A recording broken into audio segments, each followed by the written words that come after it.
Abra sua Bíblia comigo, segunda epístola aos Coríntios.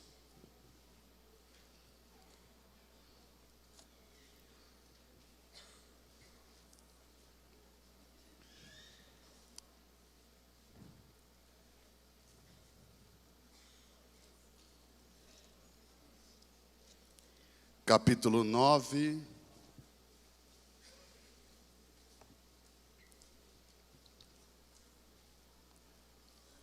verso de número 10. A última quinta que eu estive, nós iniciamos um assunto acerca dos tributos, especificamente do dízimo. E eu gostaria de continuar hoje, porque acredito que é um assunto importante em tempos de crise. Nós precisamos, desejamos, queremos viver um tempo de prosperidade na crise. Amém? Eu entendo que a prosperidade é você ter tudo aquilo que você necessita para viver bem. Eu não entendo que a prosperidade, ela alcance o nível, ou os níveis da ganância. Mas acredito que próspero é aquele que tem tudo que necessita para viver confortavelmente. E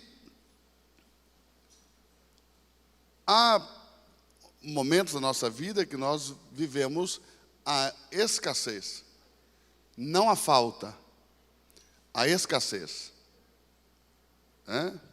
Por exemplo, quando eu era criança, a gente vivia em muita escassez.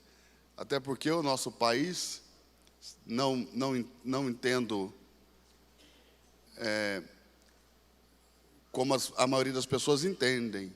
Eu entendo que o nosso país, quando eu era criança, era mais pobre. Os pobres eram mais pobres, não sei se me faço entender. Quem tinha, tudo bem, mas quem era pobre de verdade. Hoje em dia, pobre tem iPhone. Então, naquele tempo, eu gostaria de comer um bife, mas o dinheiro só dava para carne moída, que era comprada no dia de comer, porque não dava para comprar e ficar juntando ou guardando. Tinha que comprar um pouquinho para comer naquele dia e pronto. E era aquela carne moída, tipo assim, que vinha mais gordura que carne. Entendeu? E que quando você misturava no arroz, você tinha que, sair separando os grãos de arroz para achar o pedacinho da carne. Era assim. Mas ainda tinha a carne, né? Tinha gente que não tinha nada. Era escasso, mas tinha. Por exemplo, lá na escola, todo mundo comprava o uniforme. O meu, eles faziam. Era escasso, mas eu tinha. Tinha gente que nem tinha, nem feito. Então, a miséria é diferente da escassez. A miséria é quando não há. O estado de miséria é quando não há, não tem. Está conseguindo entender? Diga amém. Amém. Mas no meio das crises, as pessoas vivem ou escassez ou miséria. Mas o Espírito de Deus e a palavra de Deus diz que o seu povo, no meio da crise, vive a prosperidade. E você vai viver isso. Prosperidade no meio da crise. Ou seja, você não terá falta de nada e terá tudo o que você necessita para viver confortavelmente. Amém? Quantos creem? Por que o pessoal que invoca o nome do Senhor, por que essas pessoas podem viver prosperidade no meio da crise? Por causa dos princípios em que elas acreditam, os princípios que elas praticam, os princípios que elas difundem. Quem está entendendo, diga amém. Então é isso que nós vamos fazer, nós vamos atrás de princípios.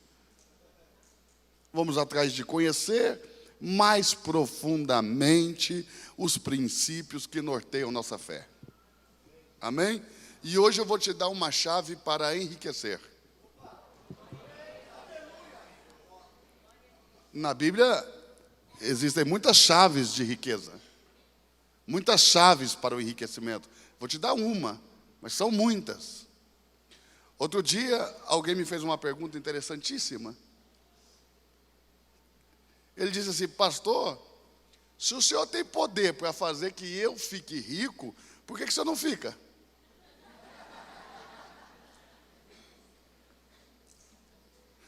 Você está rindo porque não foi contigo, né? E eu falei assim: não é que é verdade, Jesus? O senhor me dá unção para fazer que esse grosseiro fique rico e eu não? Porque a pergunta foi boa, a forma que ele fez é que foi deselegante. Está conseguindo entender? Mas a pergunta foi ótima. E aí eu fiz a mesma pergunta para Jesus. Falei: Senhor, o negócio é contigo. Aí o Senhor falou para eu falar para ele lá na hora. Eu falei para ele assim: irmão, diz-me uma coisa. Quando Elias chegou a Sarepta, tinha uma mulher viúva. Deus disse: eu ordenei a viúva que te sustente. Só que a viúva que Deus usou não era rica, era pobre. Porque se alguém vai sustentar alguém, você espera ser sustentado por alguém que tem, pelo menos mais do que você tem.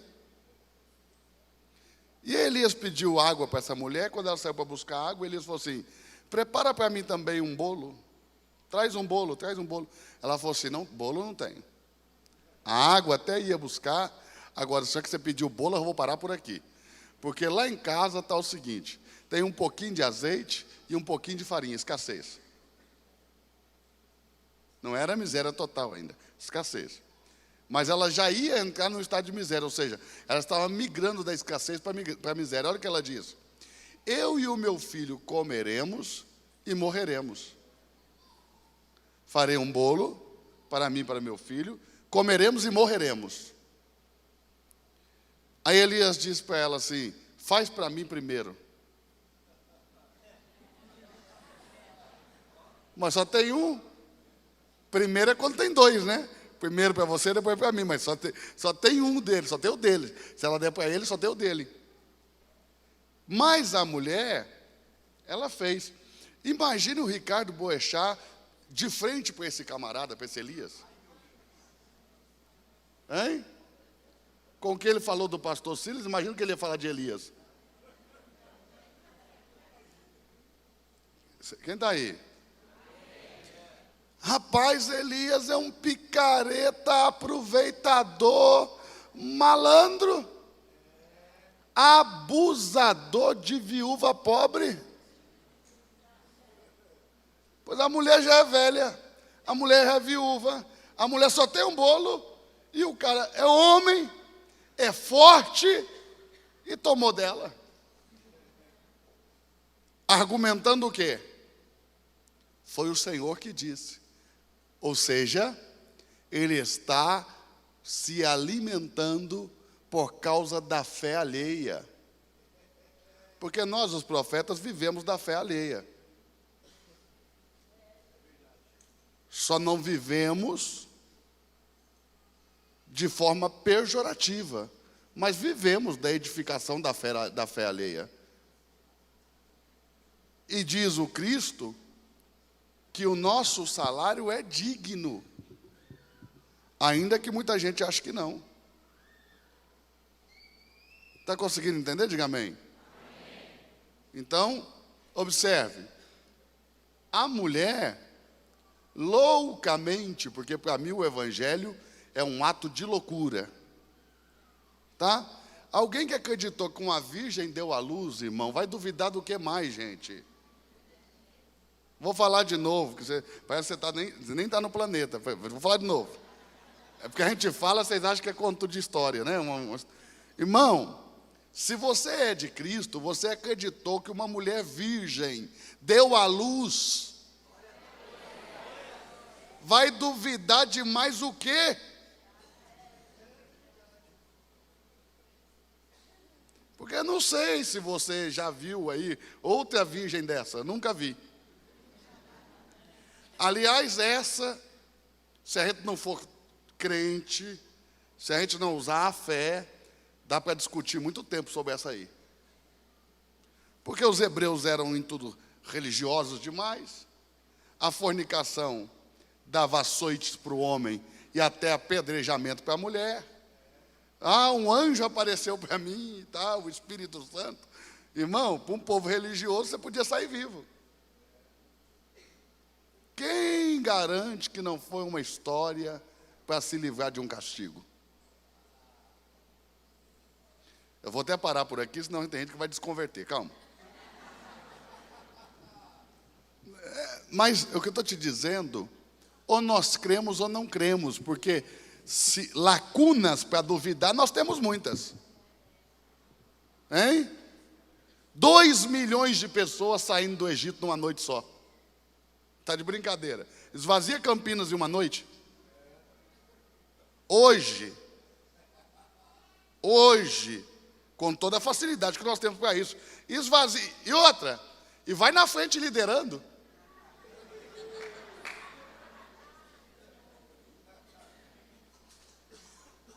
Quem está aí? Para sair do Egito, Deus falou para eles: eu quero um cordeiro de cada um. Pediu ou não pediu? Em cada casa um cordeiro. Olha Deus pedindo oferta para escravo. Deus não tem consciência, não é possível. Hein? Pedindo oferta para escravo. Faraó tinha acabado de aumentar o trabalho, diminuir a comida. Vão arrumar dinheiro da onde para comprar cordeiro, gente? 2 milhões de pessoas, o pessoal lá não tinha televisão, vamos colocar 10 por casa, né? Mamãe, papai, 8 meninos, porque lá em Israel é meio assim. Você vê os ortodoxos na rua, vai o papai na frente, a mamãe atrás, e uma escadinha vem depois assim. Eles levam a sério aquele negócio que Deus disse: crescei e multiplicai-vos. Né? Então vamos pôr 10 por casa, 2 milhões, 200 mil casas. Fala para mim, onde é que nós vamos comprar 200 mil cordeiros nesse país hoje? Hoje, se nós tivéssemos dinheiro para isso, o dinheiro não é o problema. Vamos juntar 200 mil cordeiros. Quanto tempo nós vamos levar para fazer isso? Eles fizeram em 2 dias. Só que tem um detalhe, né? No Egito não tem cordeiro, porque está escrito aqui que no Egito não se pastoreava ovelha, porque pastores de ovelhas eram abominação para os egípcios. Aonde foi que eles arrumaram 200 mil cordeiros? Quem está por aí? Não, irmão, então se for para trazer dúvida, você tem 1 milhão de motivos para duvidar de um monte de coisa aqui. Hein? Quem está entendendo o que eu estou falando? Porque o pessoal só duvida na hora que fala de dinheiro. Mas tem muita coisa para duvidar. Irmão, o homem foi morto e sepultado. Os soldados romanos averiguaram, estava morto. Ressuscitou.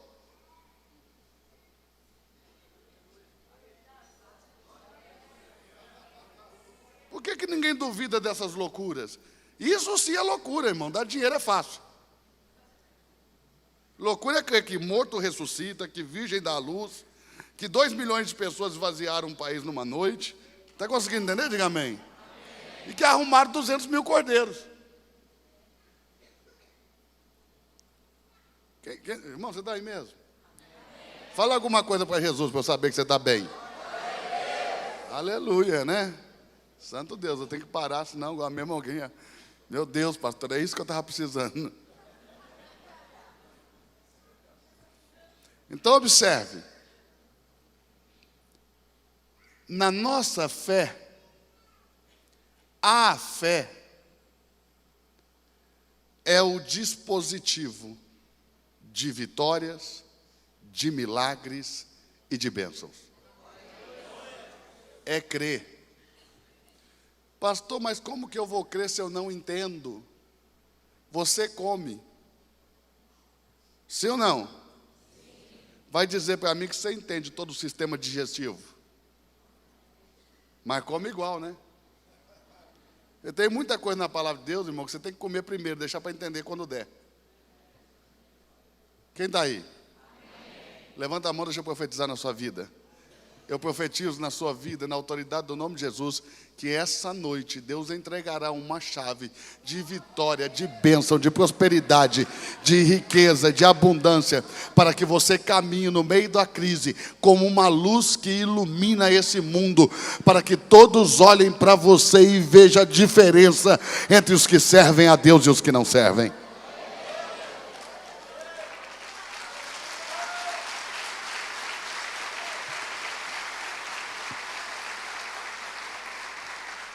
Aí eu falei para o moço assim, escuta, então o Elias tinha poder para fazer multiplicar a farinha e o azeite na botija da mulher, na panela, porque ele diz assim, ó, ele comeu o bolo dela e disse para ela assim, ó, enquanto houver seca, não faltará a farinha na tua panela, nem o azeite na tua botija. E sabe o que diz a Bíblia? E assim foi.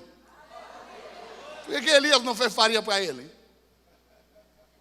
Porque profeta que é profeta, tem que comer do bolo que você tem para dar.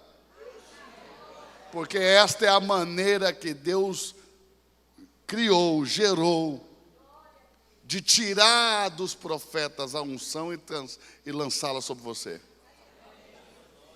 A única maneira de eu ir aí e lançar a unção sobre você é se você reconhecer o que Deus fez comigo. Está conseguindo entender? Quando ela deu o bolo para Elias, reconheceu que ele era profeta.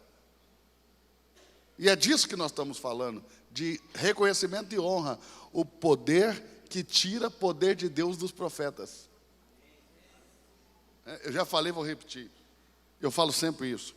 Sabe aquela mulher do fluxo de sangue? Jesus não curou aquela mulher, não sei se você notou. Porque o texto diz o seguinte: ela sabia que Jesus era um tzadik. O que é um tzadik? Um homem santo. E uma mulher não pode tocar um homem santo a menos que seja a esposa dele. No caso de Jesus, que não era casado, ele não podia ser tocado por mulher nenhuma. E uma mulher que tem um fluxo de sangue, agravaria a impureza. Porque a mulher, por si só, já não podia tocá-lo. E impura, menos ainda. E ela tinha tanta convicção de que não podia tocá-lo, porque senão ele deixaria de ser tzadik, pelo menos por um tempo, que ela disse, eu creio tanto que ele é, quem ele está dizendo que ele é, que se eu apenas tocar na orla do seu manto, não preciso tocar nele, vou tocar só no manto. Mas eu acredito tanto que ele é, que ele está dizendo que ele é, que se eu tocar no manto eu ficarei curada. Aí sabe o que aconteceu? Ela tocou, Jesus estava indo para a casa de Jairo. Quem está lembrado?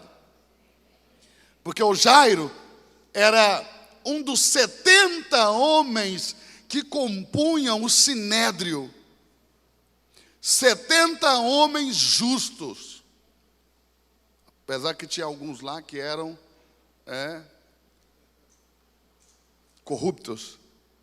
Mas, em teoria, em tese, eram 70 homens justos que compunham o sinédrio. E esse homem, Jairo, era um desses. Príncipe dos fariseus, líder de uma sinagoga. A filha dele estava doente e estava quase à morte. Ele então, vendo tudo que Jesus fazia e ouvindo tudo que diziam a respeito dele, Jairo disse, irei até ele, certamente ele é o Messias. E Jairo se curvou diante dele e disse, Senhor, a minha filha está doente, mas te peço que venha comigo à minha casa e a cures. Quando ele disse, Senhor, se curvou e disse, Senhor, reconheceu. Jamais um fariseu faria isso. Príncipe, menos ainda, líder de uma sinagoga, sem possibilidade, e sendo parte do sinédrio, amavam e diziam que Jesus era um arroaceiro, herege. Mas Jairo abandonou sua turma.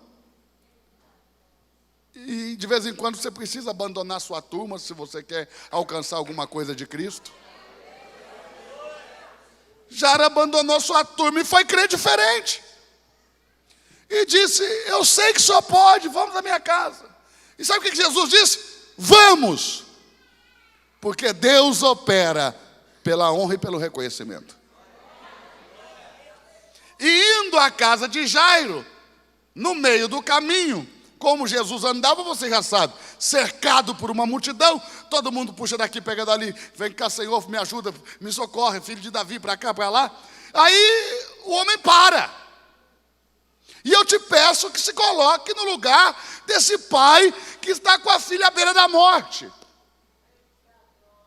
O homem, Jesus, para. E ele diz: quem me tocou? Põe-se no lugar do pai. Porque ele deve ter dito: gente, está todo mundo pegando nele. O que ele está fazendo, meu Deus? Vamos embora. Dá licença, pessoal. Deixa ele passar, minha filha está morrendo. E Jesus insistiu. E segunda vez, quem me tocou? E o Jairo já estava pensando assim: ou o homem enlouqueceu, porque todo mundo pega nele, ou ele não quer me ajudar. Terceira vez Jesus pergunta: quem me tocou? Então a mulher sai do meio da multidão e disse: eu toquei. Eu toquei. Porque eu tenho 12 anos. Há 12 anos estou padecendo com uma hemorragia.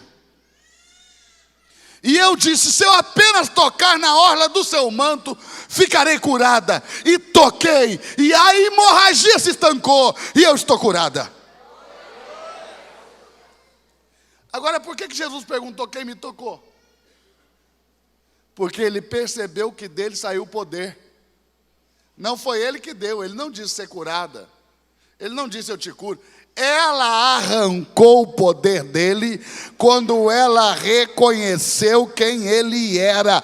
O que eu estou te dizendo é que quando você reconhece profeta, ainda que ele não te dê nenhuma palavra, você arranca o poder de Deus que está nele, para que esse poder passe a operar em teu favor.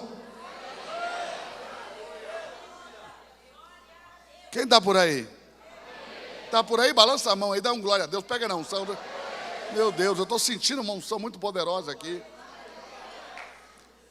E aí Jairo vê aquilo. E Jairo vê aquilo, e quando Jairo termina de ver aquilo, uns crentes chegaram até Jairo. Pastor, como é que o senhor sabe que são crentes? Porque trouxeram a má notícia.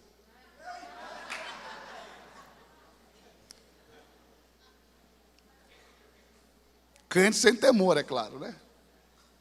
Diferente de nós, que somos portadores de boas novas. Porque tememos a Deus.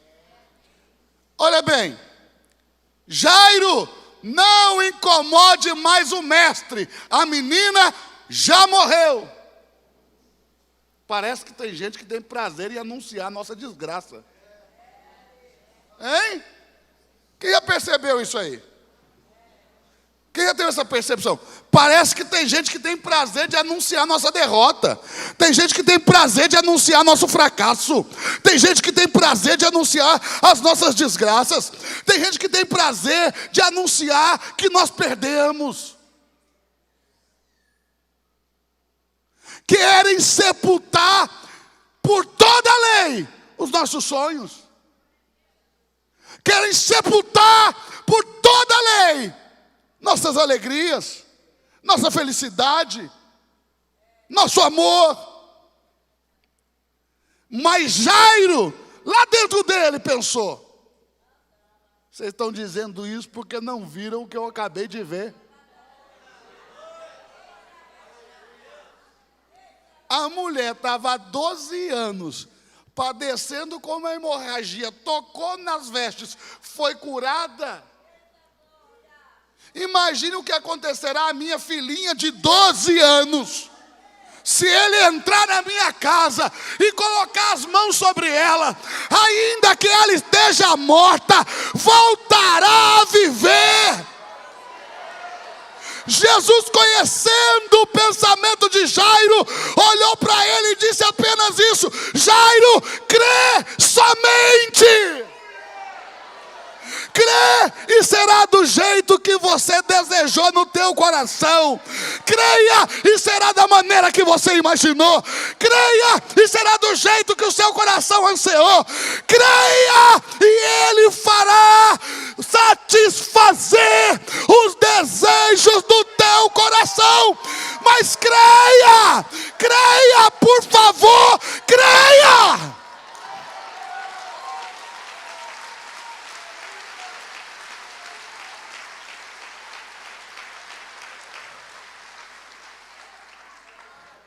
Olhe para a pessoa que está do seu lado e diga para ele assim: você precisa ver pequenos milagres acontecendo diante de ti, para que você possa acreditar nos grandes milagres que Ele fará por ti. Por isso é tão importante nós testemunharmos as pequenas coisas que Ele faz por nós, porque aquilo que é pequeno para você, para Jairo, vai ser a resposta, vai ser o aval, para Jairo vai ser o endosso do céu. Ele vai dizer: olha, por causa do que eu vi, eu creio. Então você precisa ver. Você precisa ouvir o que ele anda fazendo por aí, porque há muita gente pensando que o Cristo que operava não opera mais. Ele continua operando.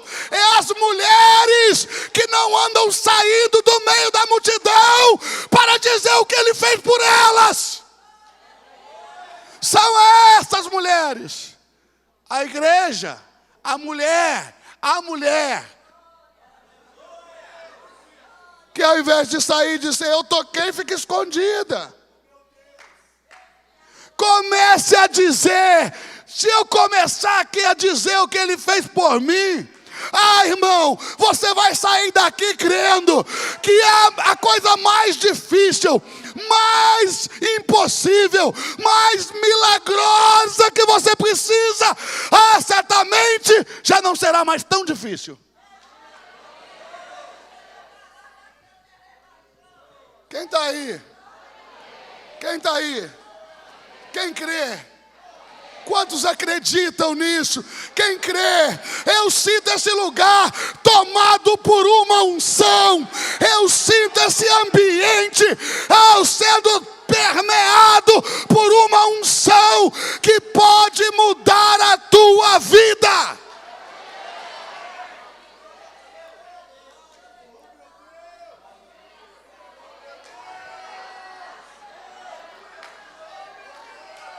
Jesus chegou na casa de Jairo, o pessoal disse: a menina morreu. Estavam chorando, porque tem gente que chora antes da hora. Me ajude a pregar, vira para essa pessoa que está do seu lado e diga assim: não chore antes da hora.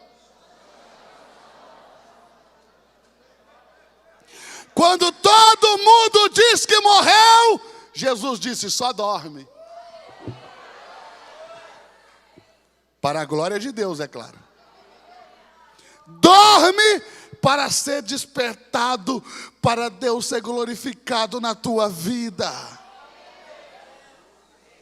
Quando todo mundo diz morreu, já era, não tem mais jeito, é impossível, não tem como, desista, largue mão. Jesus diz: está só dormindo. Já está tudo planejado. Ela vai despertar no momento certo do meu nome ser glorificado na tua vida.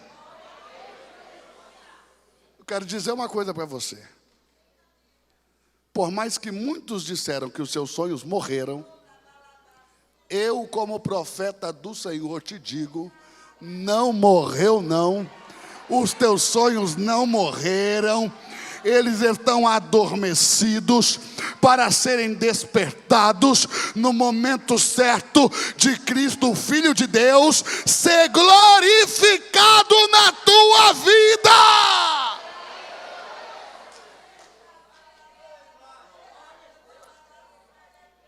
Jesus entrou com o pai da menina e a mãe.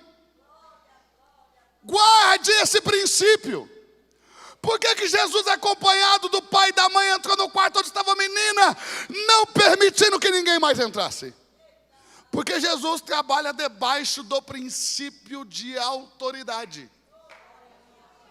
Tem gente que nunca consegue nada porque não guarda esse princípio.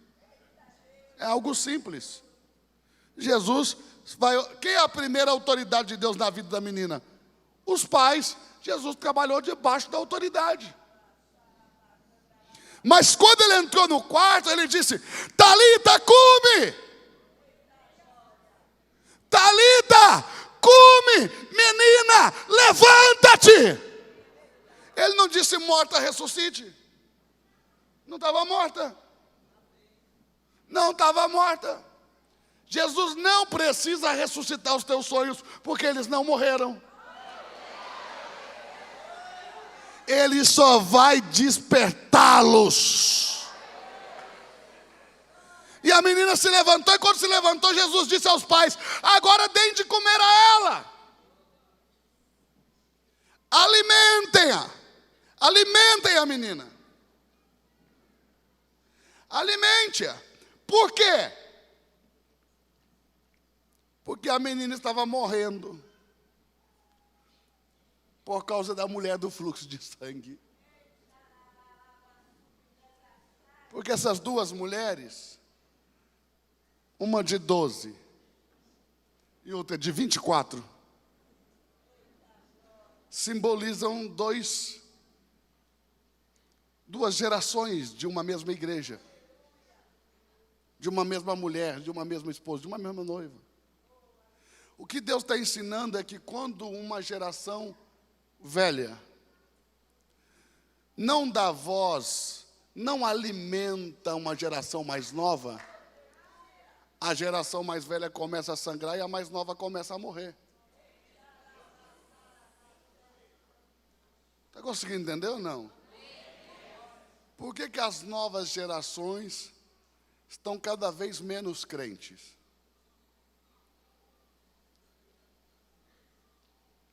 Porque nós não sabemos alimentá-los. Porque nós, geralmente, eu estou falando a nível de nação, é claro que nós temos 1 milhão de exceções dentro do nosso país. Mas observe, na maioria dos casos, a igreja se tornou quadrada e religiosa. E quer ensinar, na era em que vivemos, da mesma maneira que ensinava há 100 anos atrás. Sabe quem vai ficar nessa aula? Ninguém. Perdemos a capacidade de ensinar por excesso de religião. Perdemos a capacidade de alimentar por excesso de religião, por isso que sangramos. Mas assim, quando Jesus estanca o sangue da geração antiga, ele levanta a geração nova. Está conseguindo entender? E qual que é a responsabilidade dos mais velhos? Alimentar os mais novos. O que ele falou? Dê de comer a ela. O problema é só esse. Dá ela de comer, ela nunca vai morrer. E isso é uma outra palavra que Deus tem dado para você. Hein? Vou interpretar de uma outra maneira para você entender. É também você o responsável de alimentar os seus sonhos. Você não pode ter uma conversa igual aquela da viúva. Vou comer com meu filho e vamos morrer. Que conversa é essa?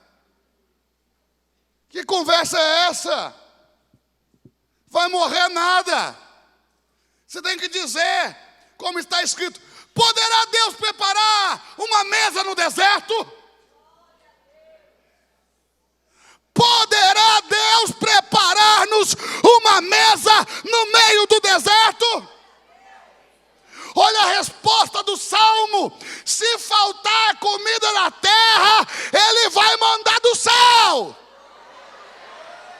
Por isso que no deserto caiu tinha na terra, mandou do céu. Deixa eu te falar uma coisa: se nesse tempo de crise as coisas aqui embaixo ficarem em tempos de miséria, o teu vai vir do céu.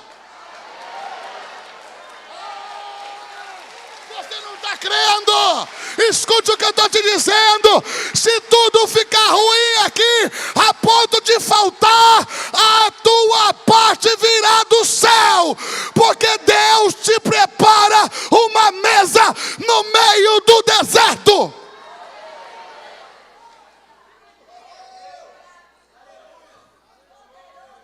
Quem está aí? Lá em 2 Coríntios capítulo 9. Vamos ler o nosso texto.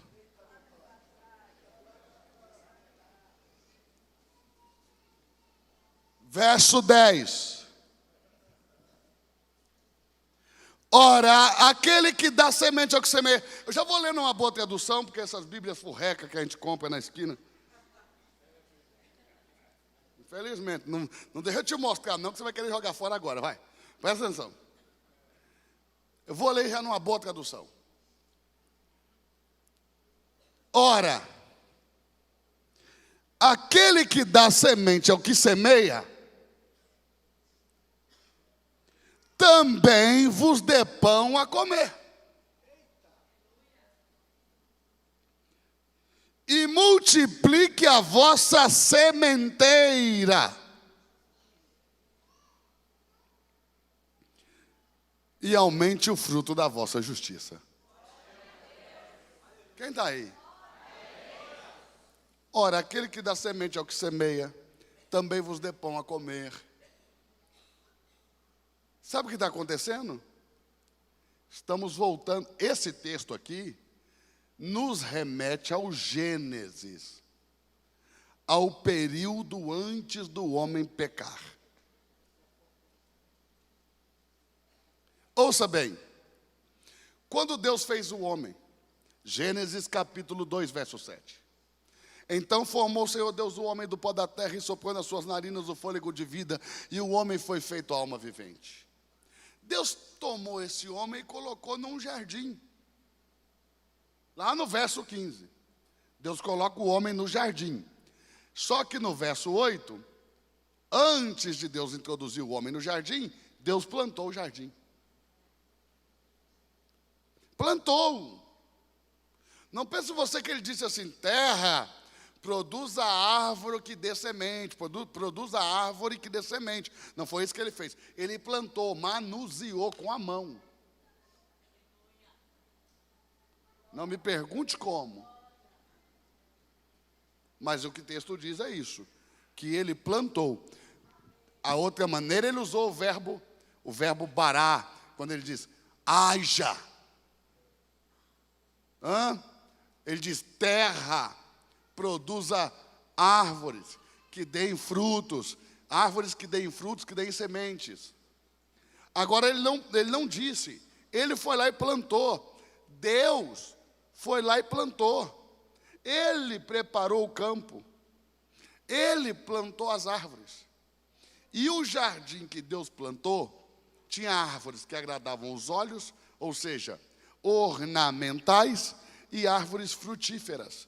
E ele colocou o homem em um lugar bonito e cheio de provisão. É por isso que você nunca quer morar em lugar feio. Porque não faz parte da essência que o Criador colocou em você. Está conseguindo entender? Ele não te criou para você viver num lugar que não agrade seus olhos. E se os teus olhos não se agradam, prepare que o Criador já está preparando um outro lugar para você. Então observe.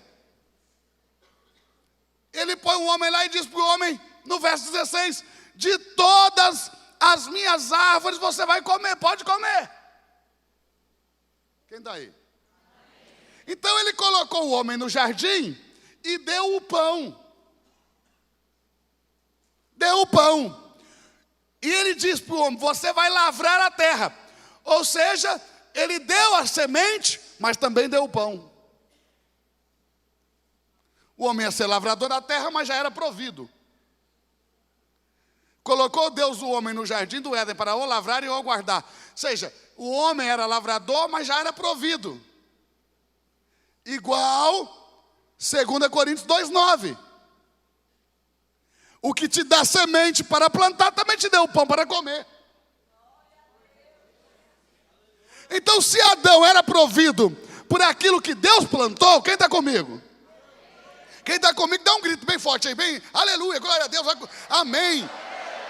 Hein? Fala qualquer coisa, até não estou entendendo, fala. Mas fale, hein? Só para saber que você está vivo. Porque nessas horas, você não sabe, irmão, mas tem gente que é arrebatada. Mesmo a alma sai do corpo, fica igual alma penada. O corpo está aqui, mas a pessoa não sei para onde vai.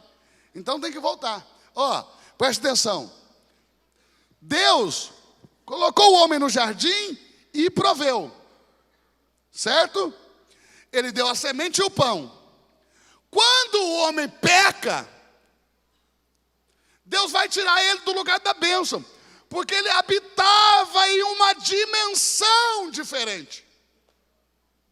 Então, a forma de Deus tirar ele dessa dimensão é mandando ele embora. Ele tem que sair, porque aquele lugar que ele está é um lugar que tem uma dimensão diferente, porque aquele que lá plantou foi Deus. Então Adão sai do jardim. Só que quando ele sai com duas palavras. A primeira: você vai ter que comer do suor do teu rosto. Diga assim, o que é isso? Agora, a colheita de tudo que ele vai plantar terá que ser dele. Você está pegando ou não? Antes não era dele, pastor? Não, porque ele já era provido. Ele plantava, mas ele não tinha interesse na colheita, porque já estava provido. Porque aquele que deu a semente para ele também deu o pão para comer.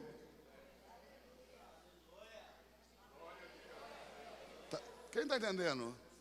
Balança a mão, só quem está entendendo. Ó, aquele que deu para ele a semente também deu o pão para comer. Ele não tinha interesse na colheita. Só que agora que ele está saindo do lugar da bênção, Deus está dizendo assim: você vai ter que comer do suor do teu rosto. Ele vai ter que ter interesse na colheita, porque ele vai precisar comer da sua própria plantação. Ou seja, do trabalho da sua mão. Ele vai ter que comer do suor do rosto. Ele nunca tinha feito isso. Ele comia do suor de Deus, se é que Deus pode suar. Né? O que eu estou dizendo é que quem trabalhou foi Deus. E quem comia era Adão. Então ele plantava, mas já estava provido. Se ele está provido, a colheita não é para ele. Quem daí? Mas quando ele vai embora, ele precisa da colheita agora, porque ele tem que comer dela. E Deus diz assim: com dores você vai prover a sua casa. Com dores. Diga assim, com dores. Para ficar claro que ele perdeu a bênção de Deus. Porque a bênção de Deus enriquece, sem acrescentar as dores de um trabalho afadigante. É isso que diz o texto.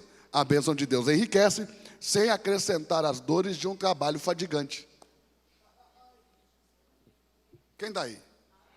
Agora em 1 Coríntios, em 2 Coríntios 9, perdão, 2 Coríntios 9, 10, ele está devolvendo a bênção. Aquele que te dá semente, também te deu o pão, para que você não precise da colheita, já plante suprido. Ou seja, quem vai plantar, não vai plantar para si, porque esse que planta, por Deus é suprido. Ele não está pegando, meu Deus, ele não está entendendo Jesus. Irmão, preste atenção, você vai plantar, mas não vai precisar da colheita, porque por Deus você será suprido.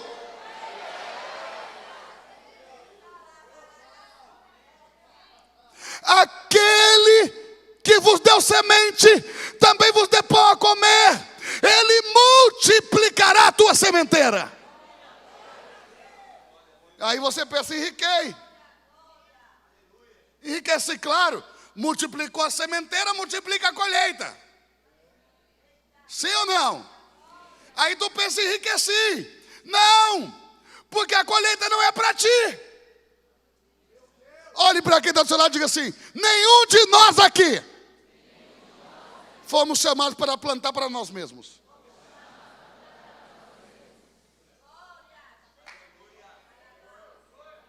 Eu vou provar, hein? Não é conversa fiada, não. Vou provar. Eu sei que a gente está acostumado, que esse pregador vem, fala, depois não mostra nada. Vou provar. Está escrito: Ele multiplicará a vossa sementeira. E aumentando, multiplicando a sementeira, não aumenta a riqueza. O que aumenta? O fruto da minha justiça, não a riqueza. O fruto da justiça, não a riqueza. O que aumenta é o fruto da minha justiça.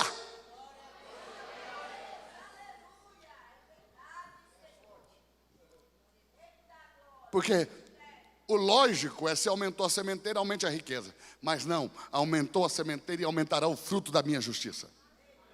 O fruto da justiça. Essa palavra justiça é uma palavra tremenda.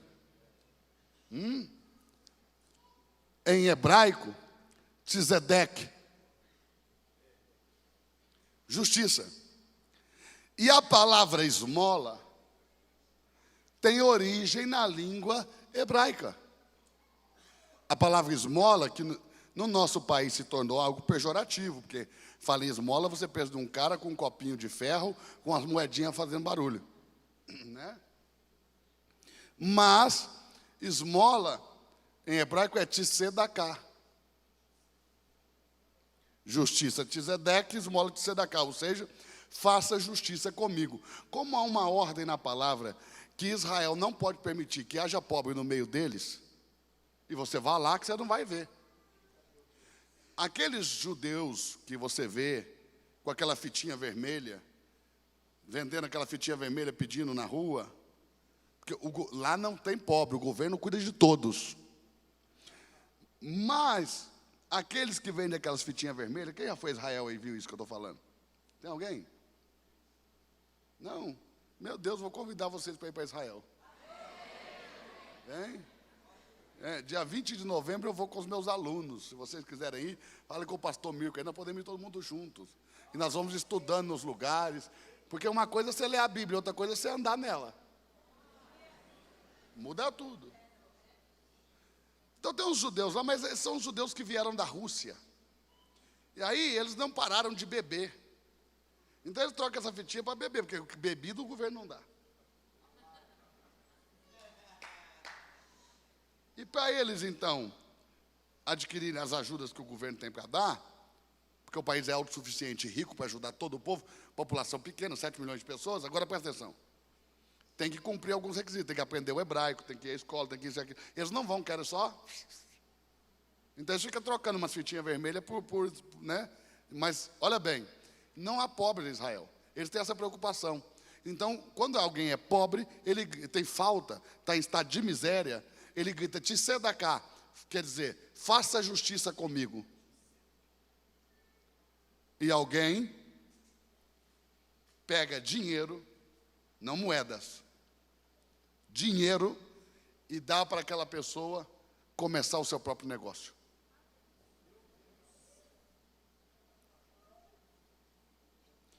E diga, o que é isso? O que deu o dinheiro fez uma obra de justiça. E aumentou o fruto da justiça desse homem que deu.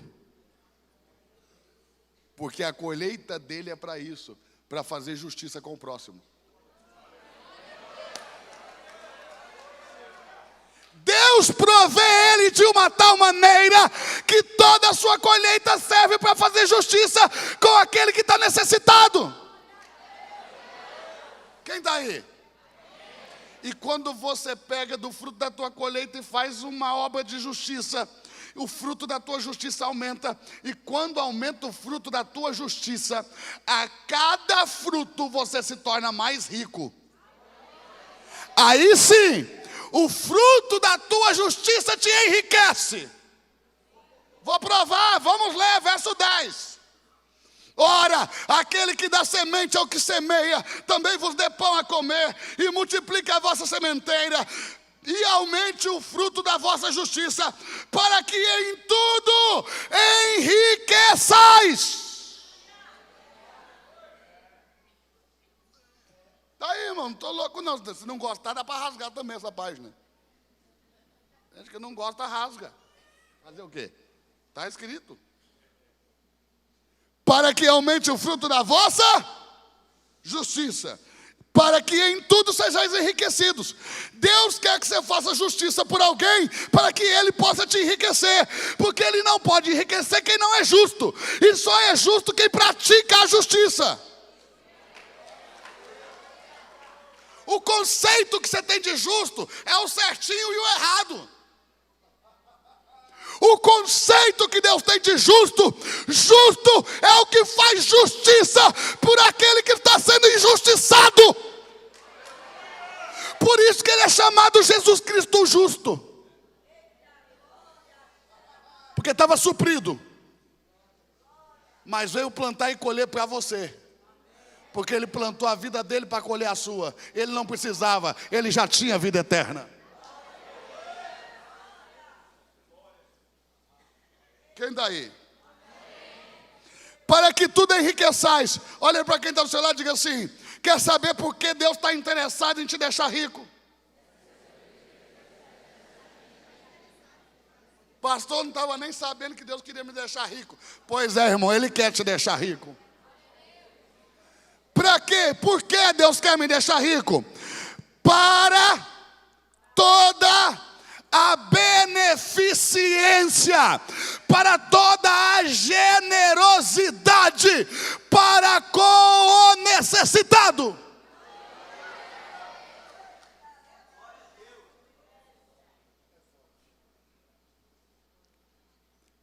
Agora olha a chave, o segredo. Quando alguém está necessitado, porque você não entende. Você não entende porque não quer entender. Porque aqui, está assim, ó. Tem um sentado aqui hoje, eu estou falando pelo Espírito Santo. Tem um sentado aqui hoje, está dizendo assim: Senhor, eu preciso comprar aquele imóvel.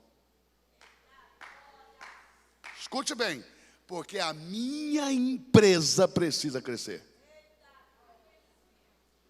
Mas do lado dele, está um dizendo: Senhor, eu preciso comer amanhã, mas não sei como.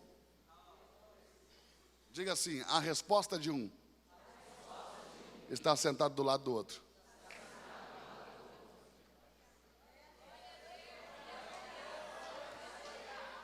Porque a resposta do que quer comprar o terreno é fazer justiça por aquele que está necessitado. E a resposta do que está necessitado é que aquele que quer comprar o terreno faça justiça por ele. Ah, meu Deus, eu não sei se eles estão entendendo. Você está conseguindo entender? Irmão, tente imaginar quantas vezes esse mês você assentou do lado da sua resposta, mas se levantou como Agar, você não quis ver. Como Agar. Porque Agar, quando Abraão despediu ela com o pão, com o ódio da vergonha, né? Porque só despede daquele jeito uma pessoa que te serviu quem não tem consideração. Ela era escrava, não pediu para ter filho com ele, só obedeceu. Depois agora vai embora porque teve um filho. Aí que culpa que eu tenho? Quem me pediu para ter filho? Não foi Sara? Por que agora Sara me manda embora? E manda embora com um pedaço de pão velho, por meio de um deserto com odre de água, mandou para a morte, com o menino nos braços. Foi assim. Mas ela havia estado em Berseba, que é o lugar dos 7 poços ocultos. E ela esteve lá com Abraão num poço. Ela falou: vou voltar lá. E ela voltou, mas ela não podia ver, porque em Berseba, só quem tinha os olhos espirituais abertos podia enxergar os poços. E ela não tinha, só Abraão tinha. Por isso que os poços de Abraão ficavam na terra de seus inimigos. E os inimigos não achavam.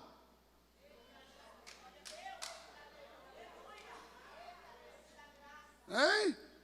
Deus vai colocar a tua riqueza lá na terra dos seus inimigos, eles não vão ver.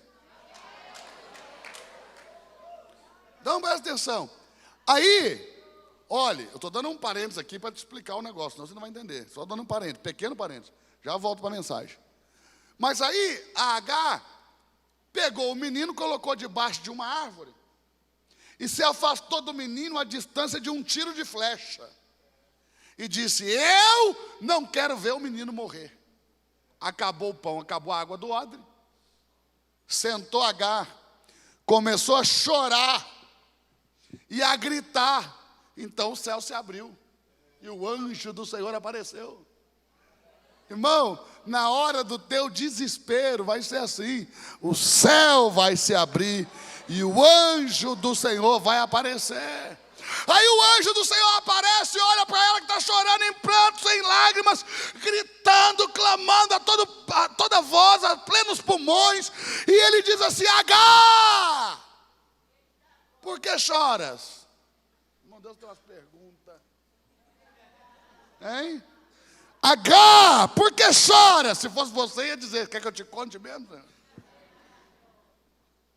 Mas quando a gente lê, é essa a interpretação que temos. Mas não era isso que ele estava perguntando. O que ele estava perguntando é, diga assim, por quê? Ah, você também não quer saber de nada, né, irmão? Diga, por quê? Vou te explicar. Ela viu as coisas na perspectiva do homem. Mas o anjo estava vendo na perspectiva de Deus. Na perspectiva do homem, ela disse: vou deixar o menino aí debaixo da árvore, vou ficar longe porque eu não quero ver ele morrer, porque ele vai morrer. Começou a chorar e a gritar. Na perspectiva do anjo, que é a mesma de Deus, ela está sentada do lado de um poço de água. Então o que o anjo está perguntando é: Agar, por que choras assentada do lado da tua resposta?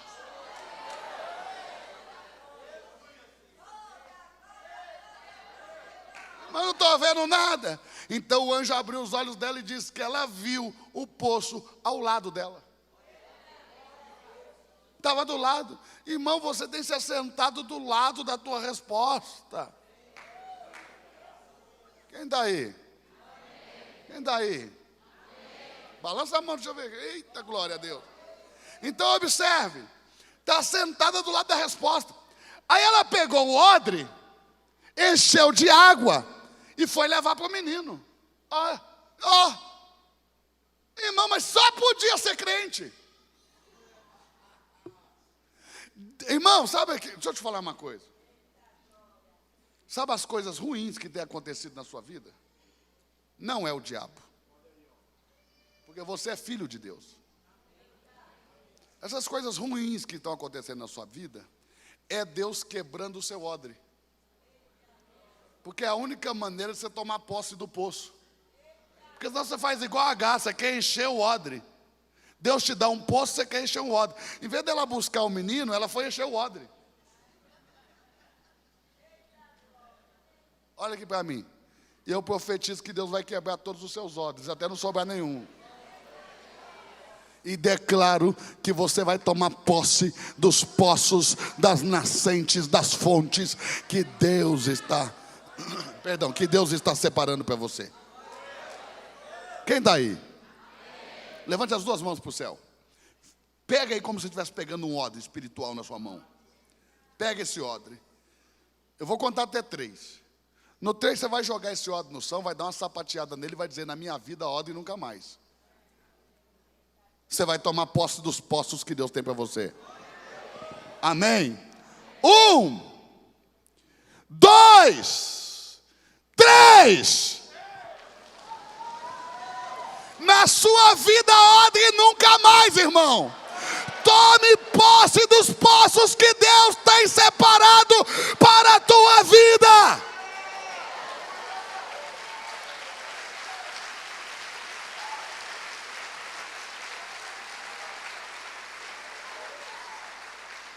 Eu te dizer uma coisa. Ela deixou o menino debaixo de uma árvore. Olha como diz o texto. O anjo disse: Agar, por que choras? Deus ouviu a voz do menino. Quem estava chorando era ela. Quem estava gritando era ela. Mas o anjo disse: Deus ouviu a voz do menino. Diga por quê? Porque ela deixou o menino muito perto do madeiro. E madeiro lembra a cruz. E Deus ouve tudo que você coloca aos pés da cruz. Quem está aí? Quem está aí? Está com problema? Coloque no pé da cruz. Pare de ficar enchendo as paciências de pastor 24 horas, rapaz. Pegue o seu problema e ponha no pé da cruz. Tem um sonho, ponha no pé da cruz. Aquele menino era a esperança dela, era o sonho dela, era a vida dela. Aí o anjo mandou ela ir buscar o menino, ela foi. E diz a Bíblia que ela apanhou um rapaz. Não pegou não? Olha como é que diz o texto. Ela deixou um menino, pegou um rapaz. Diga, o que é isso? Deus nunca te devolve os teus sonhos do mesmo tamanho que você entregou para Ele. Você está aí ou não? Porque você sempre vai pensar menor, sonhos menores. Você sempre vai sonhar sonhos menores. Deus sonha sonhos maiores. Então Ele vai te devolver do tamanho que Ele sonha. Ela entregou o menino, pegou o rapaz. Eu profetizo que no pé da cruz, você vai deixar os teus sonhos pequenos e vai colher grandes. Está conseguindo entender ou não? E a Bíblia diz que o menino cresceu e foi flecheiro. Por quê? Porque tudo que você faz ao pé da cruz é profético. Esse aqui é um ambiente profético. Tudo que você faz aqui dentro é profético. Quando você entrar por aquela porta de novo, você entenda que você está entrando num ambiente profético. E tudo que você faz aqui dentro é profético e vai refletir na sua vida. O ambiente é profético. Estamos mergulhados em uma unção profética. Qualquer atitude aqui dentro pode mudar a tua história. Pode mudar a história da tua família.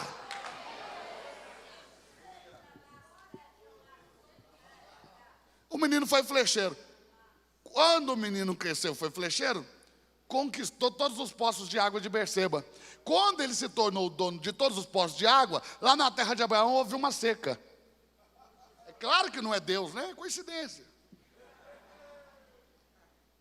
E Abraão foi comprar água. Chegou até o rei da terra, vinha atrás de água, preciso comprar água, tenho dinheiro. Aí o rei falou para ele: é que agora tem um moço aí que é flecheiro, um grande guerreiro, ele é dono de todos os poços, quem quer tem que comprar dele. E Abraão chegou lá para comprar água, viu uma senhora sentada, adornada de ouro, pedras preciosas, não a reconheceu, viu o moço, não conheceu, mas comprou a água. Diga assim, por que não conheceu?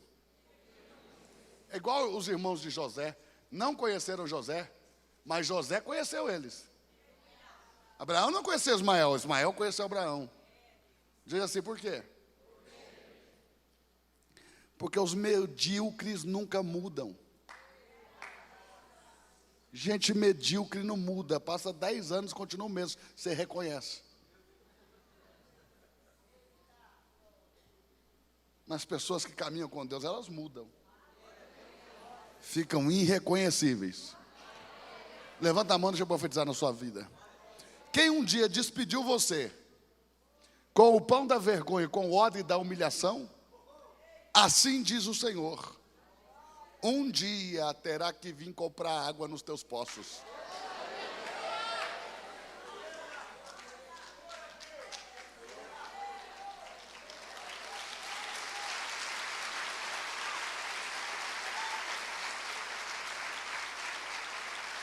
E o menino foi cavando poços de água, até que achou uma água preta, petróleo. E ficou rico. até hoje. Foi Ismael o pai dos 12 príncipes árabes, que são os proprietários de 90% do petróleo que tem na terra. Foi cavando água. Às vezes você está correndo atrás de uma coisa pequena e Deus tem preparado uma coisa grande. Quem está aí? Porque Deus disse para Abraão: eu não vou desamparar ele porque ele é teu filho. Se Deus não desampara o filho dos outros, imagina você que é dele. Ah, não pegou. Irmão, se Deus não desampara o filho dos outros, imagina você que é dele. Amém? Está preparado para a vitória? Está preparada para a vitória? Então observe. O segredo é que quando você fizer a justiça, e por que nós não temos enriquecido? Por causa da ingratidão daquele por quem a gente faz a justiça. Porque aquele por quem você faz a justiça, na hora que ele recebe, ele tem que dizer: graças a Deus.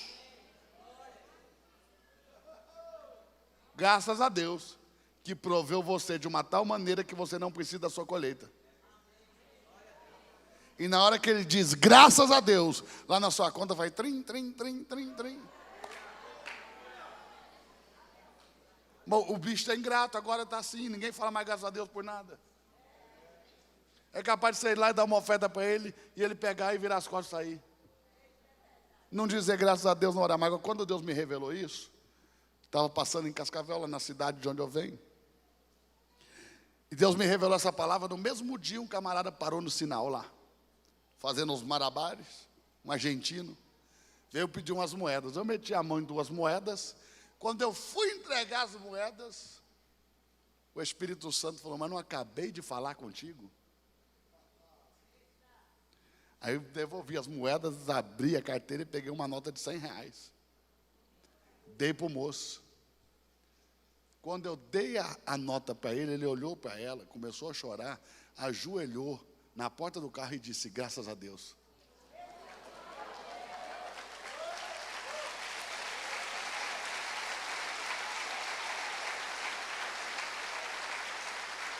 Naquela hora eu me tornei um pouco mais rico.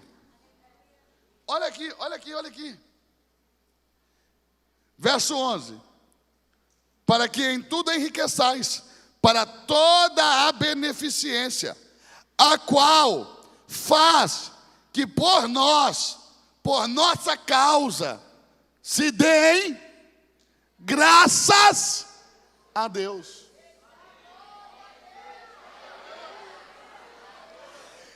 Irmão, deixa seu cabelo ficar em pé igual vai ficar o meu. Olha bem, 12.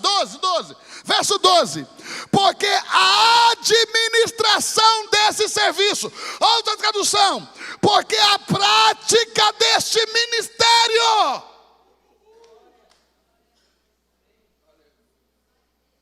é a única coisa que a Bíblia chama de ministério além dos 5, que é apóstolo, profeta, evangelista, pastor e mestre. É o ministério de suprir a necessidade do outro, começando pelos irmãos. Porque tem um pessoal que eu não entendo como é que eles pensam. O cara quer pegar dinheiro aqui e levar lá na África para dar de comer. Diga: pastor, atitude nobre. Não tem problema. É claro que é nobre. Só tem um problema. Eu não posso dar comida para o meu vizinho se meu filho está com fome. Porque no mínimo eu vou estar sendo hipócrita. Primeiro eu vou suprir meu filho, que é a minha primeira responsabilidade. Depois eu vou dar lá para o meu vizinho. Está conseguindo entender? Se é para dar comida, irmão, você não precisa nem sair da igreja. Quanto mais ir na África. Vamos para a África, vamos. Depois que a gente suprir a gente mesmo, os nossos, estou falando só dos crentes, não estou nem falando dos ímpios. Vamos suprir a população evangélica no Brasil, carente, depois vamos para a África.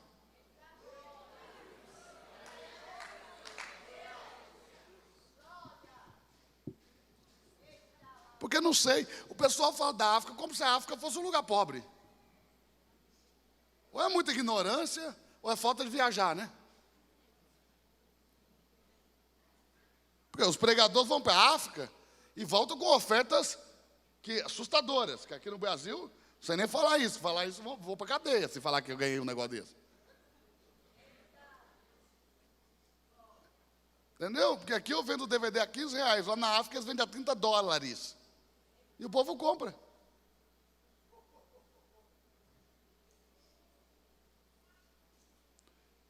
Irmão, precisamos deixar de lado a inocência, abrir os olhos. A nossa primeira responsabilidade é com aqueles que temem ao Senhor.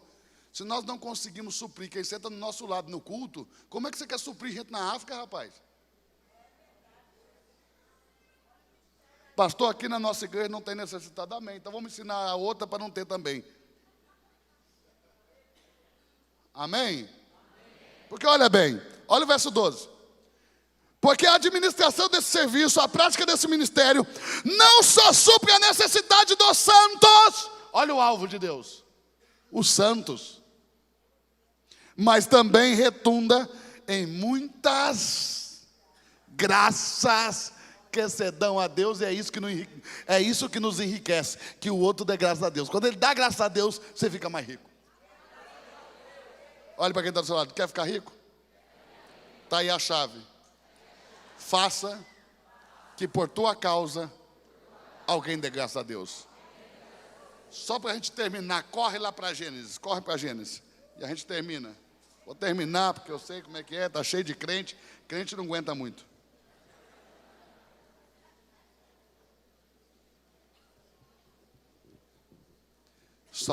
Só aguentam as vigílias os vencedores. Verso 13 do capítulo 47 do Gênesis. Verso 13 do capítulo 47 do Gênesis. Deixa eu te explicar aqui que todo esse capítulo 47, do verso 13 em diante, é uma analogia, é uma tipologia, é uma história que na verdade está querendo falar outra coisa. Quem está aí? É uma linguagem tipológica, alegórica. Você tem que tirar daí. Olha bem. Verso 13. Não havia pão em toda a terra do Egito, porque a fome era muito grave. De modo que toda a terra do Egito e também a terra de Canaã desfaleciam por causa da fome. Então José recolheu todo o dinheiro que se achou na terra do Egito e na terra de Canaã, pelo trigo que compravam, e José trouxe todo o dinheiro à casa de Faraó. Então observe que aquilo que José está comprando, não está comprando para si mesmo, está comprando para o Faraó. Amém? E como que José comprou dinheiro? Porque você vai comprar dinheiro também. Pastor, como que José comprou dinheiro? Tendo na crise o que ninguém tinha. Diga o que ele tinha? Pão. É o que você tem. Porque na crise está todo mundo querendo plantar para colher. Mas você não, porque você é suprido. O que ele quer, você tem. O que ele quer, você tem. Então observe. Verso de número 15. Acabando-se todo o dinheiro da terra do Egito e da terra de Canaã, vieram os egípcios a José dizendo: dai-nos pão, porque morreremos na tua presença. Por quanto dinheiro nos falta? Diga assim: ele vai dar pão, até tirar tudo que você tem, para te comprar. E uma vez que você tiver sido comprado, ele vai te dar sementes.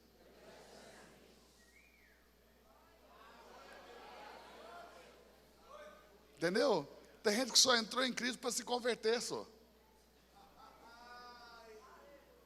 Tem gente que só entrou na prova para virar crente, para converter mesmo. É Deus tirando dele, tirando, que é para ele converter. Quando ele converter, agora eu vou dar semente, você vai plantar. Vamos lá. Verso 17, José diz. Vou ler o 15 de novo.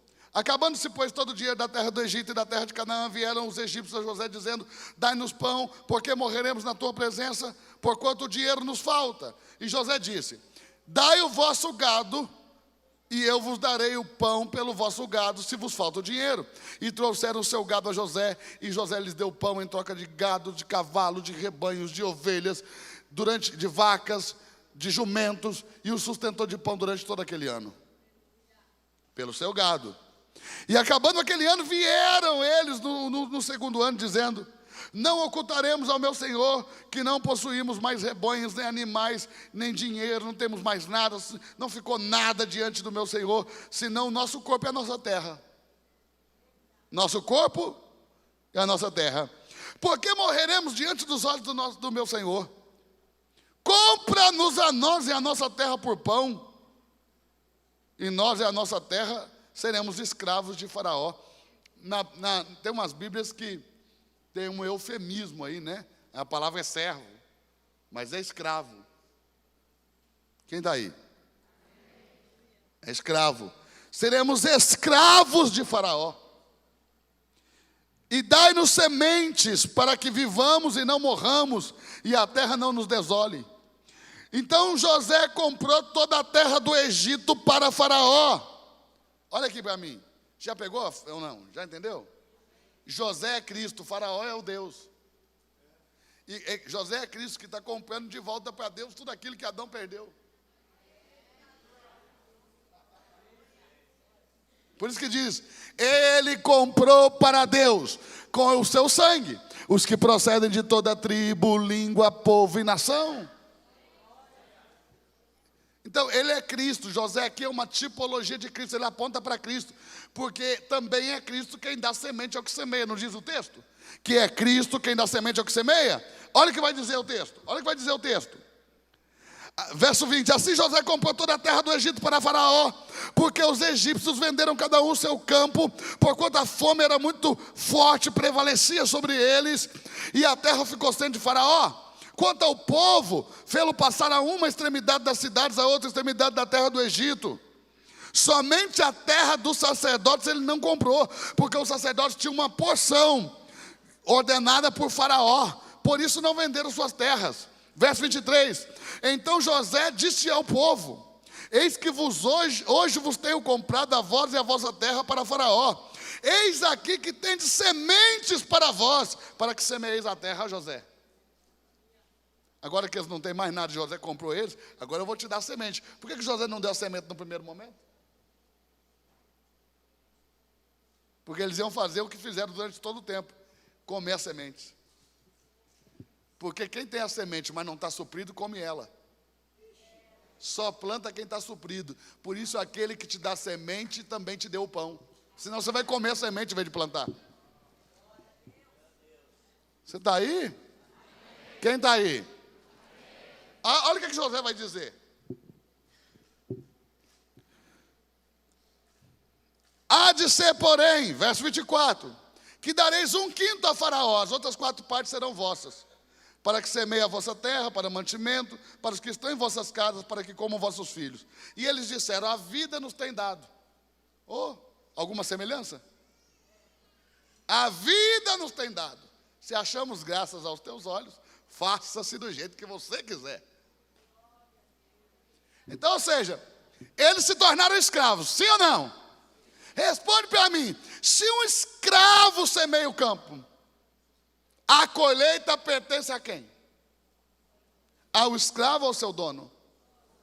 Quantos por cento? 100%. Não sei se você leu direito o texto, mas Paulo diz assim, ele nos libertou do inferno, mas nos prendeu a ele. Você só trocou de dono. Olha o que Paulo diz: fomos comprados. Olha o que Paulo diz: somos propriedade. Olha o que Paulo diz: somos escravos de Cristo. Pastor, mas eu não sou filho de Deus. Filho de Deus, escravo de Cristo, porque Ele te comprou. E por que Cristo te comprou? Por causa da lei da dívida. Tem uma lei para a dívida. Quando Adão foi colocado no jardim e pecou, ele contraiu uma dívida com o pecado impagável. porque só poderia ser paga com sangue inocente. Deus amaldiçoou a terra, disse: maldita é a terra por tua causa. O sangue dos animais já não era mais inocente, está tudo amaldiçoado.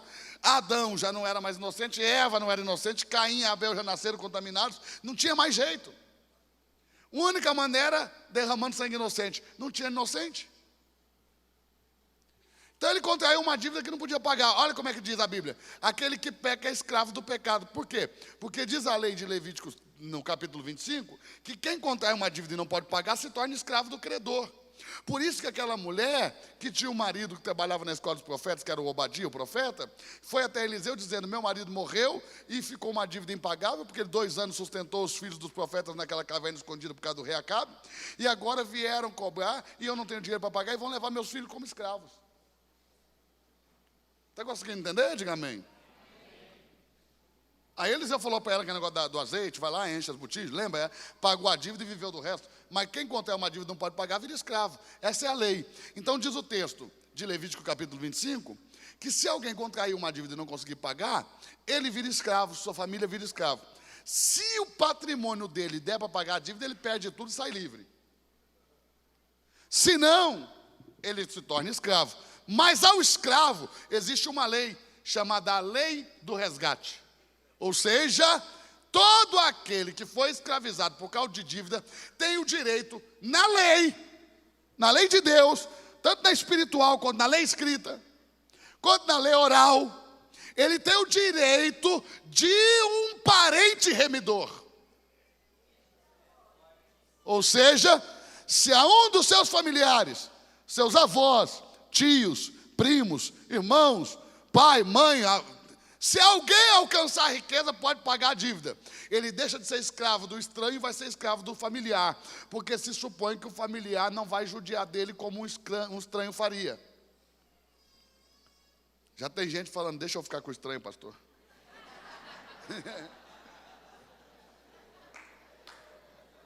Calma, meu irmão, que nós estamos agindo em tese, não estamos lembrando dos maus parentes, estamos pensando nos bons parentes. Amém? Então observe, quando Adão pecou, se tornou escravo do pecado. Quem é o senhor do pecado? O diabo. Então Adão, o homem, a humanidade se tornou escrava do diabo. Tudo que o homem produzia antes de Cristo, 100% era do diabo.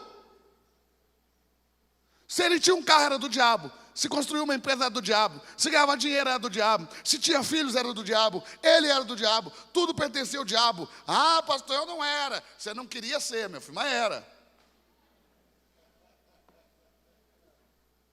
100%. Está conseguindo entender? Diga amém.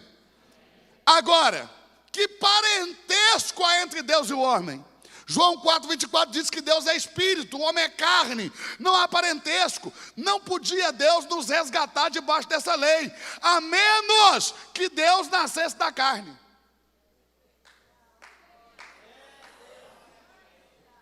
Por isso, o Deus Espírito se fez carne e habitou no nosso meio, para ser nosso irmão segundo a carne e ter o direito prescrito em lei de nos comprar de volta para Deus com sangue puro, inocente, incontaminado, imaculado.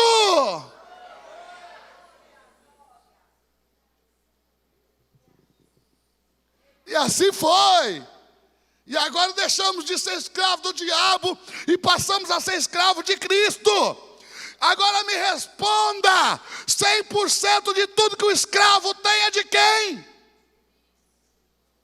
É do dono. José disse: vocês vão plantar, vão colher, e Faraó vai dar para vocês do que é dele 80%. Vocês vão trazer só 20% para o Faraó. O povo fez festa. Meu Deus, a gente não tinha nada, está dando 80% do que é dele. Quem está aí? Diga assim comigo: Deus é melhor que Faraó. Faraó deu 80, Deus deu 90.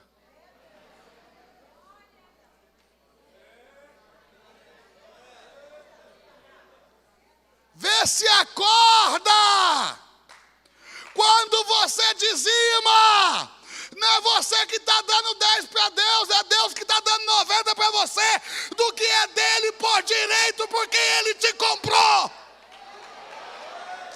Irmão, tudo é uma questão de perspectiva. Sabe qual é o nosso problema? É a maneira que você vê. Não é a mesma que Deus vê. Na sua cabeça você está dando 10 para Deus. Na cabeça de Deus está dando 90 para você. É dele. Sabe como tinha que ser? Final de todo mês tinha que pegar 100% do seu salário e deixar aqui em cima. Como é que você ia sair daqui? Triste, cabisbaixo, oprimido. E se eu fosse o pastor, ia deixar você chegar lá na porta para dizer: ei, volte aqui que Deus manda te dizer. 90% do que é dele está te dando. Sabe como é que você sai daqui? Pulando de alegria. Pulando de alegria. Mas por que você não faz pulando de alegria? Hein?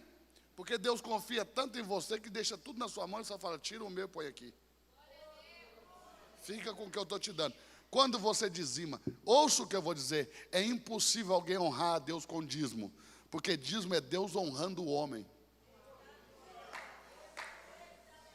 Com 90% daquilo que é dele, que ele conquistou, pagou e pertence a ele. E aí você vai perguntar para si mesmo: ora, se Deus está me dando 90% do que é dele, uma coisa já ficou certo: Deus não está interessado em dinheiro. Sim ou não? Claro, se Deus quisesse dinheiro, Ele ia rachar no meio esse negócio com você. 50% para cada um. Irmão, se Deus quisesse dinheiro mesmo, quando você deixasse sua oferta, que Ele ia subir voando para o céu. Por que não vai? Porque não é isso que Deus quer com o dízimo. Deus não precisa de dinheiro, o banco de Deus não está quebrando, e a obra de Deus não precisa de ajuda. Tira isso da sua cabeça. Se alguém precisa de ajuda aqui, é você. Porque senão daqui a pouco, como é que é, irmão? Vou ter que dar uma ajuda para Deus, senão Deus não consegue. Irmão, presta atenção. Se Deus quiser, Ele pega alguém lá na sarjeta, levanta de lá, enche de dinheiro, e um só vai fazer o que nós todos não conseguimos. Essa é a prova que Ele não precisa de você. Ele quer incluir você, mas não precisa. Está conseguindo entender ou não? Quem está entendendo? Está ficando claro? Então observe: pastor, se Deus não precisa de dinheiro, por que Ele não deu logo 100? Ô, gente, dá logo 100, acabou, eu tenho. Por que Ele não deu 100? Por causa da sua memória que é fraca. Não vê? Você volta no mesmo ruim todo ano, a mesma coisa. Esquece. Falta uns meses para o negócio, o cara conserta, você esquece. Deixa eu te falar uma coisa. Por que Deus não deu 100%? Para nós nunca esquecermos. Todas as vezes que você dizima, você está mandando uma mensagem para o mundo espiritual. Eu fui comprado, eu tenho um dono, sou propriedade de Cristo. Ele deixou os 10% para você não esquecer que você foi comprado, você não se pertence. Olha como diz o texto: vós não sois de vós mesmos. Quem pegou? Quem está aí? Então, a forma que Deus vê é diferente da que você vê. Você acha que está dando para Deus e Deus entende que Ele está te dando.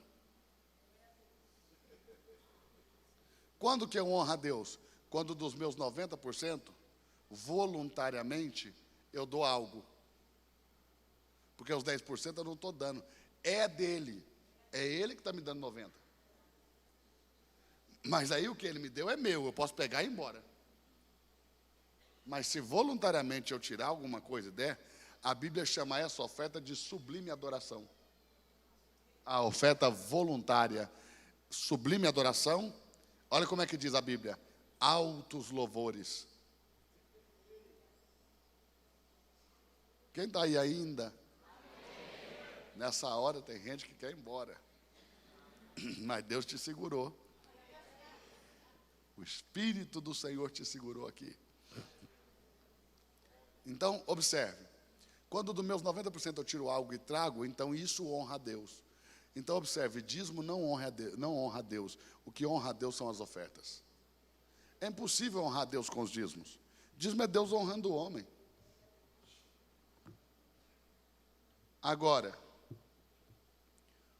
quando nós ofertamos, nós adoramos no maior nível de adoração que um homem pode adorar.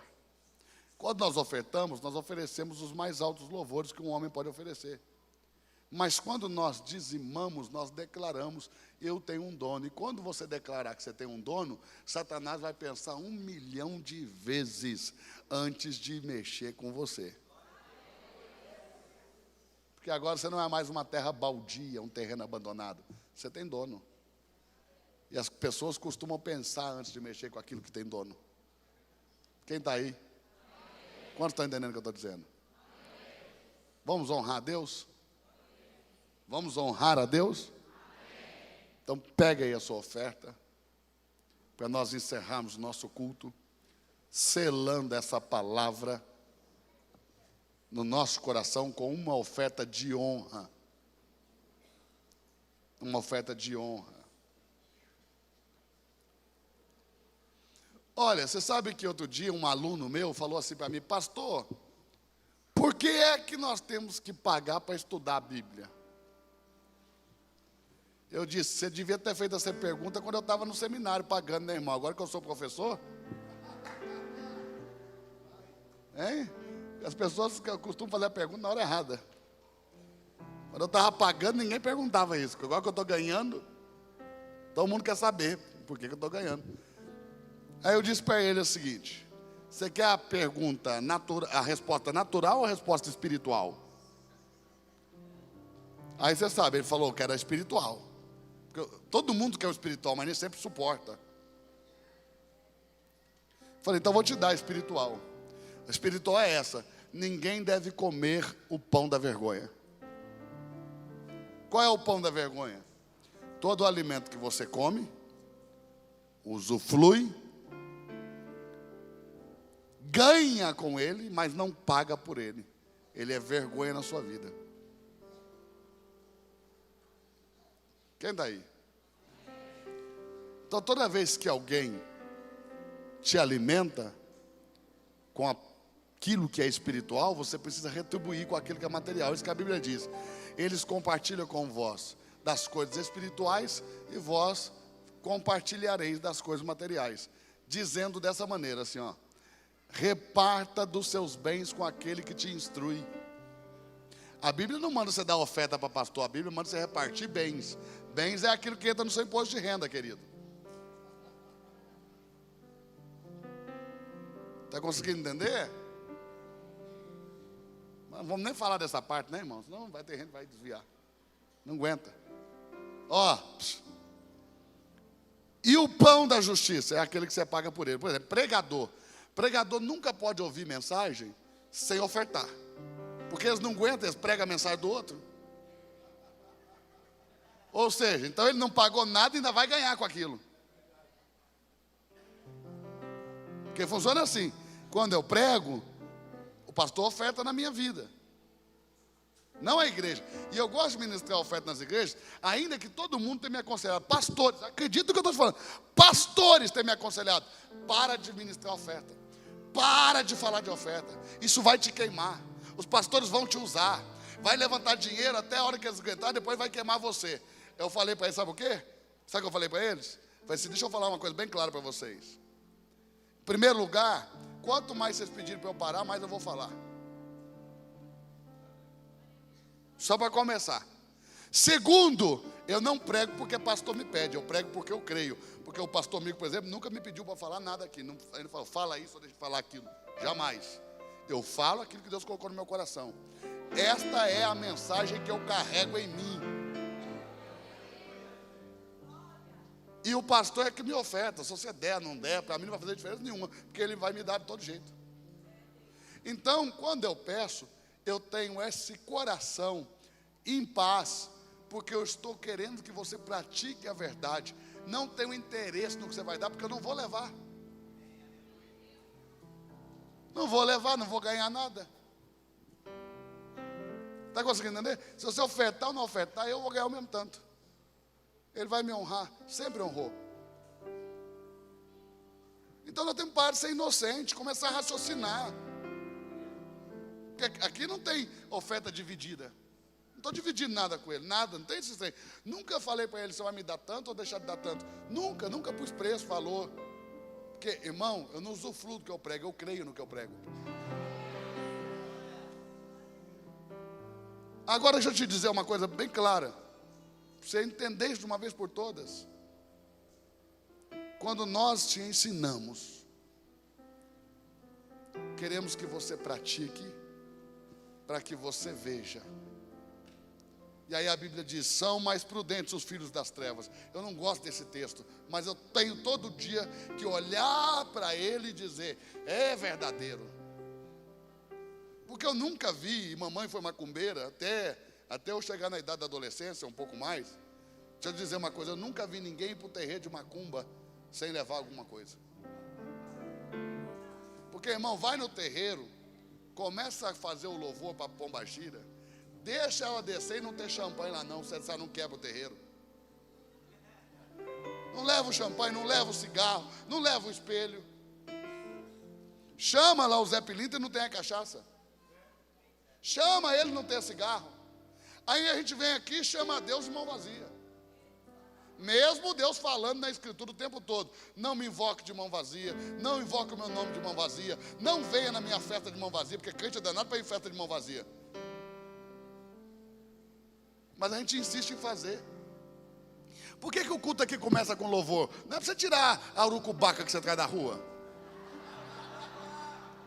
Não, é a dinâmica que está nos Salmos. Entre pela porta do meu santuário com cânticos de louvores. Se aproxime do meu altar com cânticos de louvores. E assim eu descerei a voz. Nós cantamos louvores porque essa é a maneira de invocar Espírito. Deus é Espírito e Espírito se invoca pela música que o louva. O macumbeiro entendeu. Sabe como é que é? Chega lá e começa a tocar aquele tabaco e a cantar, enquanto o Espírito não manifesta, ninguém para. Na igreja é assim, canta duas rápidas, tem uma lenta, se ele vier, vem, se não vier, o problema é dele.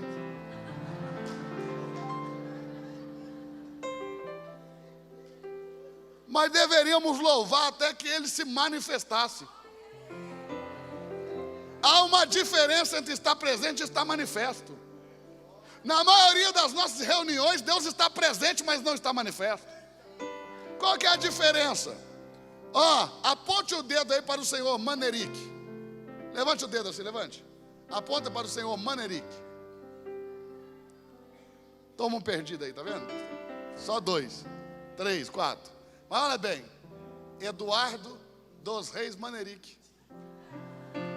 Agora aponte o dedo aí para o Senhor Manerique. Tá vendo? Eu estava presente, mas não estava manifesto.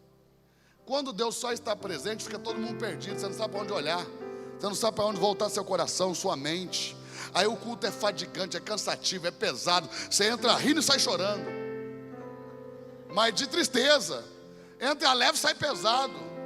Mas quando Deus está manifesto, horas parecem minutos. Você entra carregado e sai flutuando. Entendeu? Mas aí o pessoal do louvor não pode vir aqui para adorar, porque adorar vai adorar em casa. Aqui eles vêm para trabalhar. Eu não sei quem foi que falou para a levita que aqui na hora do culto ele vai adorar a Deus. Tem uns que viram até de costa. Aqui é hora de trabalhar, é hora de levar o povo a louvar a Deus. Esse é o trabalho deles aqui em cima. E quando toda a igreja estiver louvando, Deus se manifesta. E quando Ele se manifestar, ninguém vai precisar falar nada, porque as pessoas automaticamente vão se curvar. Isso é adorar, curvar. E quando as pessoas se curvarem, então o louvor para, porque Deus vai falar. Deus fala. Quando Ele termina, a gente agradece, entregando os nossos presentes, as nossas ofertas, que já trouxemos conosco. Entendeu? Lá na macumba o cara faz certo. Você vem para Deus e quer fazer errado. Vamos fazer certo, irmão. Pega o seu envelope aí. Deus foi invocado Deus se manifestou no meio dos louvores. Eu entrei aqui dentro hoje, isso aqui estava tomado por uma unção, por uma manifestação, pessoas orando, um orando pelo outro, com a mão para cá. Irmão, tomado pela manifestação de Deus. Deus foi invocado e veio, se manifestou, falou. Agora é a nossa vez. Vamos honrar o Deus que falou ao nosso coração, que nos ensinou como viver uma vida vitoriosa no meio da crise, fazendo justiça pelos necessitados, para que eles deem graças a Deus.